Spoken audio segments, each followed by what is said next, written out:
আপনাদের মন্দিরে কাজ করতে গিয়ে একজন পড়ে গিয়ে মৃত্যু হয়েছে, কিভাবে পড়লো? কাজ করা অবস্থাতেই চূড়ার উপরে কাজ করছি, সেই অবস্থাতেই মানে এমন আওয়াজ হলো, আমরা বাড়ি থেকেই শুনতে পেলাম যে পড়ে গেল। গিয়ে লেবারটা সঙ্গে সঙ্গে নেমে এলো, নেমে এসে ছুটতে ছুটতে নেমে এসে ওরা বলছে যে কী সর্বনাশ হলো বলে নেমে এসে মানে যাদের বাড়িতে কাজ হচ্ছে তাদেরকে ডাকতে, তারা এসে সবাই সঙ্গে সঙ্গে সবাই এসে পড়েছে।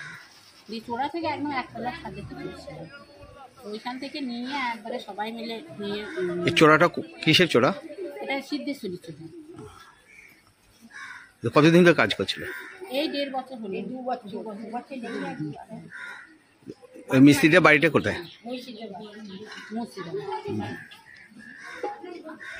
তারপর কি হলো? তারপর সঙ্গে সঙ্গে গাড়ি এলো, যারা করাচ্ছিল এই মন্দিরটা যিনি করাচ্ছেন তারই ছেলে এসে গাড়ি নিয়ে এসে সবাই মিলে ধরে নামিয়ে গাড়ি করে নিয়ে হসপিটালে।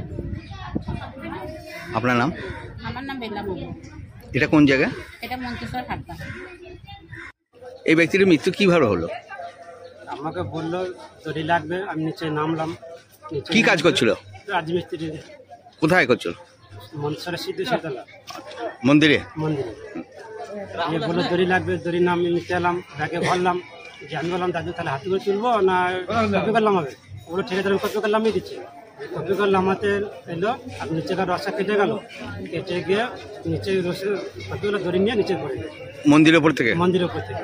আর আমি ছিলাম নিচের দাঁতে, যে আমি কোনো রকম নিচে ঘাট কাঁচুর নিচে কোনো রকম নেমে লোকজন ডেকে নিয়ে এসে এরকম ব্যাপার সব বললাম। ওখান থেকে হসপিটাল নিলাম, হসপিটাল থেকে ডাক্তারবাবু যাওয়া।